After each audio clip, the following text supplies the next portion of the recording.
Welcome दोस्त, मैं अजीत झा दिल्ली से मौविशाला channel Ajit school of history channel पर आपका स्वागत है।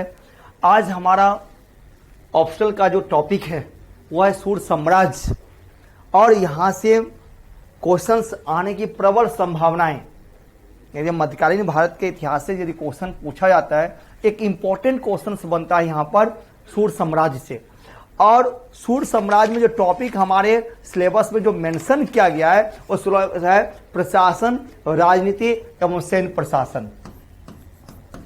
प्रशासन, राजनीति एवं सैन्य प्रशासन, ये हमारा सिलेबस में मेंशन है। इन्हीं के बारे में आज हम लोग पढ़ने जा रहे हैं। आगे प्रशासन का ही पार्ट है, राजनीति, प्रशासन, सैन्य प्रशासन is actually part of the administration. ये एडमिनिस्ट्रेशन का ही पार्ट है, तो इसके बारे में हम लोग पढ़ेंगे और काफी गंभीरता पूर्वक पढ़ें, सिंसियर होकर पढ़ें, क्योंकि यहां से डेफिनेटली क्वेश्चन होता ही है।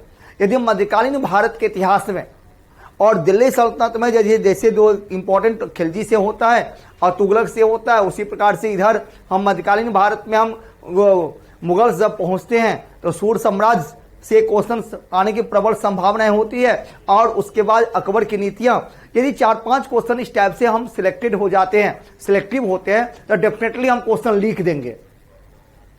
डेफिनेटली बेटा क्वेश्चन लिखेंगे, कोई काट नहीं सकता है, कोई माय का लाल नहीं काटेगा, क्वेश्चन होगा ही। मैं सारा अपना एक्सपीरियंस आपको बताता हूं।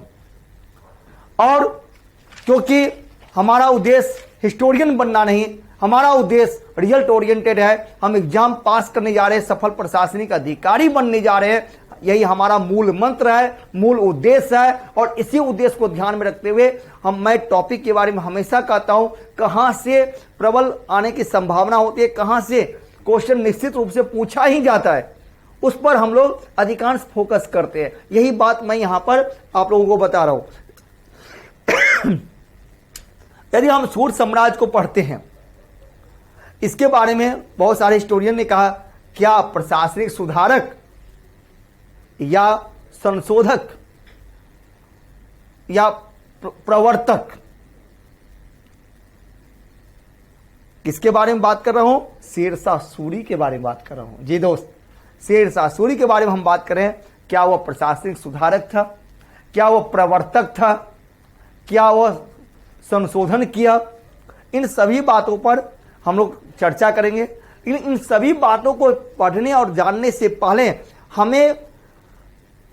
हमें सूर्य यानी कि शेरशाह सूरी के प्रशासनिक नीतियों को जानना होगा, समझना होगा। इनकी प्रशासनिक नीतियां क्या थी और प्रशासनिक नीतियों के अंतर्गत किन किन बातों पर इन्होंने ध्यान दिया, जैसे शक्ति का केंद्रीकरण, समानता का सिद्धांत, जन कल्याण की भावनाएं, न्याय में विश्वास, राज्य की आर्थिक स्थिति पर बल, अपराधियों पर नियंत्रण, योग्यता पर सैनिकों एवं अधिकारियों की नियुक्ति, ये सब जो जारी बातें हैं, इन सभी पर हम लोग चर्चा करेंगे। हालांकि यदि हम प्रशासनिक ढांचा देखते हैं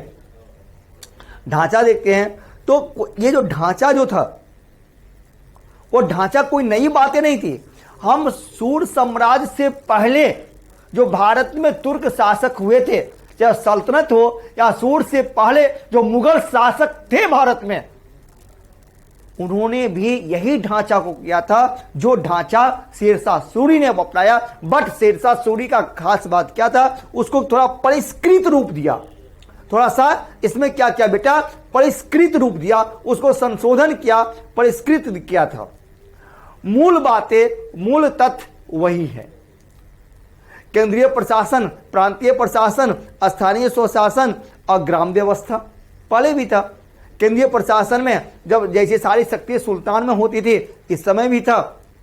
प्रांतीय अधिकारी होते थे, और उसके बाद प्रांत के बीच प्रांत जिलों में बटा हुआ था, जिसको हम लोग सरकार कहते थे। सरकार परगनों में बटा हुआ था। उसके बाद स्थानीय शासन और ग्राम व्यवस्था पर इन्होंने ढांचा तैयार किया था, जो मूलतः हम ये कह सकते हैं कि वह शेरशाह सूरी का नहीं था। वो पूर्व की भांति ही भारत में चली आ रही थी, जैसा कि पूर्व तुर्क सुल्तान ने किया था। अब देखो अभी जो हम लोग डिस्कशन करने जा रहे हैं, अभी भूमिका के बारे में पढ़ने जा रहे हैं। भूमिका को इतना मैंने बताया जैसे आप करोगे। अब हम देखते हैं कि शेरशाह का प्रशासन, हम जानते हैं जब हम शेरशाह को पढ़ते हैं तो हुमायूं का नाम अपने आप हमारे लफ्जों पर आ जाता है, हमारे ध्यान में आ जाता है। हुमायूं जिसके कंटेम्प्रोरी समानांतर शेरशाह सूरी थे, ये अफगानी थे। और सूर, देखो ये तो फैक्ट की बात हो गई, सूर जो नाम है अफगान में कबीले का नाम था सूर, और उसी कबीले से ये लोग संबंध रखते थे, इसीलिए कहते हैं सूर साम्राज्य कहा गया। देखो शेरशाह सूरी के जीवन की शुरुआत एक सेना नायक के रूप में होता है, सैनिक के रूप में होता है, और अपने योग्यता के बल पर वह शासक बन जाता है और एक सफल शासक बनता है, और समस्त प्रशासनिक शक्तियां जो है वह अपने राज्य को स्थापित करने के लिए उसमें वह लगा देता है। देखो तुर्क शासकों ने भी, थोड़ा सा हम तुलनात्मक अध्ययन करें तो तुर्क शासकों ने भी शेरशाह सूरी से पहले भारत पर राज किया, इसमें कोई दो मत नहीं। हम लोग जानते हैं भारत पर शासन किया, लेकिन प्रशासन के क्षेत्र में वह उनकी खास उपलब्धि नहीं है जो शेरशाह सूरी की है। लेकिन शेरशाह सूरी ने अपने प्रशासनिक व्यवस्था के द्वारा अकबर के सामने एक आदर्श राज्य उपस्थित किया, और अकबर ने शेरशाह सूरी के द्वारा बनाए गए बहुत सारे नियमों को, उपायों को थोड़ा बहुत संशोधित करके उसको लागू किया था। इसीलिए शेरशाह सूरी को अकबर का पूर्वगामी भी कहा जाता है। और इस संबंध में जैसे किन्स जैसे हिस्टोरियंस लिखते हैं कि शेरशाह सूरी ने प्रशासनिक क्षेत्र में वह काम करके दिया जो अंग्रेज भी नहीं किया था, यह किन्स महोदय का कहना है। और लंबे समय से व्याप्त जो तुर्क शासन से हुआ क्या था बेटा, ये तुर्क शासन से एक लंबे समय से अराजकता चल रही थी, और उस अराजकता को समाप्त करते हुए शेरशाह सूरी ने एक अस्थायी, सुव्यवस्थित, सुसंगठित प्रशासनिक ढांचा तैयार किया, जिससे क्या हुआ, पूरे राज्य में शांति स्थापित हुई और लोग शांतिपूर्वक अपना जीवन निर्वाह करने लगे। और हम जानते हैं, और मैं एक बात यहाँ बता दूं, इसके बारे में इतिहासकार लिखते हैं कि इनकी पुलिस प्रशासन, सैन्य प्रशासन इतना सुसंगठित, मजबूत और पूरे डिसिप्लिन था, जिसके बारे में कहा गया है यदि एक बूढ़ी जर्जर औरत अपने सिर के टोकरी पर सोना लेकर के चले तो कोई भी लुटेरा की हिम्मत नहीं होती थी उसको लूट ले। इतनी बढ़िया सुंदर प्रशासनिक और पुलिस प्रशासन में, पुलिस प्रशासन और सैन्य प्रशासन का ढांचा था। तो इसी के बारे में हम लोग आज पढ़ने जा रहे हैं। ये तो भूमिका हो गया। अब वह पढ़ने से पहले, शेरशाह के प्रशासन को पढ़ने से पहले हम पढ़ें कि प्रशासन की नीतियां, शेरशाह सूरी के प्रशासन की नीतियां क्या थी।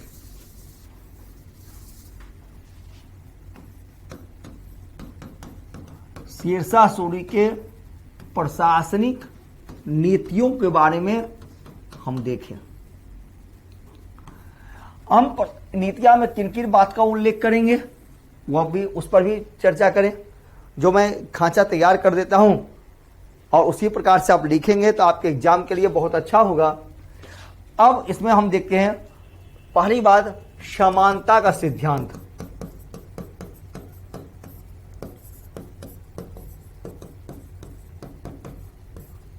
सेकेंड, इन्होंने दिया शक्ति का केंद्रीयकरण।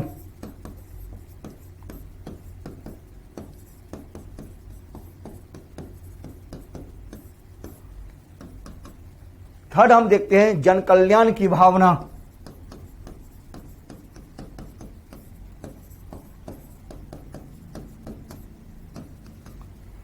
नेक्स्ट हम देखते हैं योग्यता को महत्व दिया। योग्यता को महत्व, न्याय पर बल, न्याय पर बल दिया। और देखिए अपराधियों पर नियंत्रण,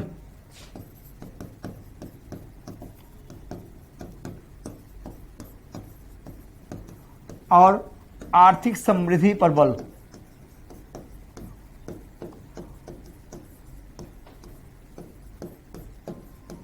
ये सूर का यानी कि शेरशाह सूरी का प्रशासनिक नीतियां थी। देखिए जब इस टाइप से क्वेश्चंस होता है कि शेरशाह सूरी के प्रशासन एवं सैन्य प्रशासन के बारे में जिक्र करे, उल्लेख करे, तो सबसे पहले उनके नीतियों को बताना हमारे लिए अनिवार्य हो जाता है। जब तक हम नीतियां नहीं पढ़ते हैं तब तक आगे नहीं पढ़ पाएंगे, आगे आपका आंसर अच्छा नहीं होगा। तो पहले नीतियां, देखिए हम लोग जानते हैं, हालांकि ये फैक्ट्स है और प्रीलिम्स में होता है कि हम जानते हैं किस प्रकार से शेरशाह सूरी ने हुमायूं को चुनौती दिया था। और जिस समय भारत के मुगल शासक हुमायूं थे, ठीक उन्हीं के पैरेलल बंगाल और बिहार के तरफ शेरशाह सूरी अपनी शक्ति का विस्तार कर रहे थे, हम लोग जानते हैं। और शेरशाह सूरी बाबर के सेना में भी था, लेकिन कुछ कंस्पिरेसी हुआ और इन पर नजरें रखी जा रही थी, तो वहां से हटना पड़ा था। और उसी समय शेरशाह सूरी ने कहा था कि यदि मुझे भविष्य में मौका मिला तो मैं भारत से मुगलों का नाम और निशान मिटा दूंगा। वो किया भी। उसके बाद वो हुमायूं को चुनौती देता है और पहला जो हम देखते हैं तो दो युद्ध होता है, एक चौसा का युद्ध और दूसरा कन्नौज यानी बिलग्राम का युद्ध। जिस बिलग्राम के युद्ध 1540 ईस्वी में हुमायूं की पराजय होती है। ऐसा बुरा पराजय है हुमायूं का जो हुमायूं को भारत छोड़ना पड़ा। और 1540 ईस्वी से लेकर के 1555 ईस्वी तक हुमायूं मध्य एशिया की तरफ भटकते रहे। लेकिन उसी बीच यानी 1540 में हुमायूं ने भारत में सूर साम्राज्य की स्थापना किया, जो पहला अफगानी शासक माने जाते हैं।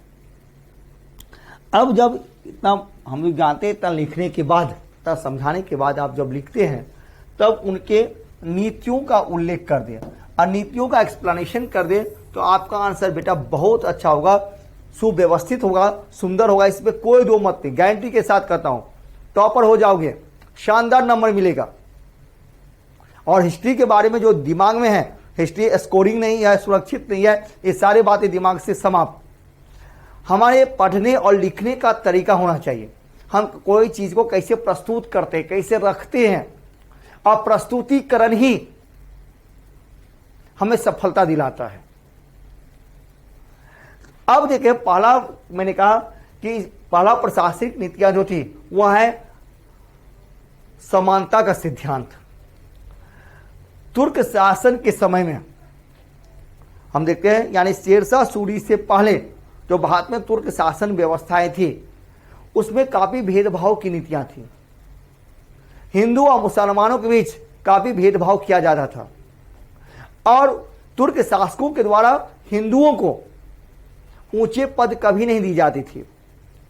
और इसके साथ साथ तुर्क शासकों ने हिंदू समाज पर बहुत सारे अलग अलग तरीके से कर लगा करके आर्थिक बोझ में उसे डाल देते थे, जिससे क्या होता था, हमेशा एक दूसरे को लोग शत्रु की नजर से देखने लगे, एक दूसरे के प्रति शक के दृष्टिकोण से देखने लगे। इसी समस्या का समाधान शेरशाह सूरी करते हैं। शेरशाह सूरी ने अपने प्रशासन में प्रत्येक वर्गों को शामिल किया, चाहे हिंदू हो या मुसलमान हो, और समान रूप से, चाहे हिंदू हो या मुसलमान हो, समान रूप से प्रशासन में उसको पद दिया गया। इस प्रकार से हम देखते हैं कि तुर्क से पहले जो विवाद था और प्रशासनिक ढांचा उथल पुथल मचा हुआ था, लोग एक दूसरे को सहयोग नहीं कर पाते थे, इस समस्या का समाधान शेरशाह सूरी ने अपने बहुत कम समय में, बहुत अल्प समय में वह करके दिखा दिया। इसलिए तो मैं कहता हूं कि अकबर के सामने एक आदर्श राज्य प्रस्तुत कर दिया। अकबर के जो समानता का सिद्धांत है, अकबर ने जो तौहीद इलाही की बात किया, ये तौहीद इलाही की जो हम बात करते हैं, धर्मनिरपेक्षता की बात करते हैं, प्रशासन में सभी वर्गों को शामिल करने की बात करते हैं, तो कहीं ना कहीं किसी ना किसी रूप में वह शेरशाह सूरी का है, जो निश्चित रूप से अकबर पर परिलक्षित होता है। हम ये बात जानते हैं। इस प्रकार से समानता का सिद्धांत देते हुए इन्होंने एक अच्छे कुशल प्रशासनिक राजनेता के रूप में जाने जाने लगे। दूसरा पॉइंट यहां देखते हैं बेटा, देखते हैं शक्ति का केंद्रीयकरण। देखो ये बात हमेशा से होते रहा। जब भी राजतंत्र है, जहां भी राजतंत्र रहा, तो राजतंत्र में समस्त शक्तियां जो होती है वो एक व्यक्ति के पास होता है। और यह काम यदि शेरशाह सूरी ने किया तो कोई बहुत नई बातें या बहुत